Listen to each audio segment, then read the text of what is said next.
Auto immuno ডিজিজে ভুগছেন, তার মধ্যে খুব কমন হচ্ছে rheumatoid arthritis, ankylosing spondylitis, colitis. তাদের ডায়েট থেকে কিছু জিনিস বাদ দেওয়া উচিত, কিছু ফল, কিছু শাকসবজি। প্রথমত তারা কোনো টক জাতীয় জিনিস খাবেন না, নাম্বার 2 টমেটো খাবার থেকে বাদ দেওয়া উচিত। পালং শাক যেন খাবারে না থাকে।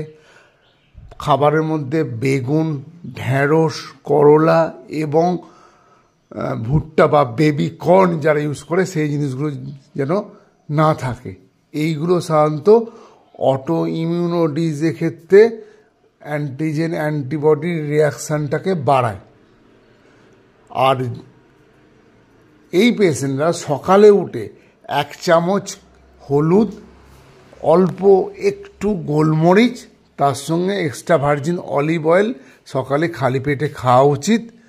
তারপরে ব্রেকফাস্টে সাধারণত পাকা পেঁপে, আপেল, 10 পিস কাঠবাদাম, 10 পিস পেস্তা বাদাম এটা খাক।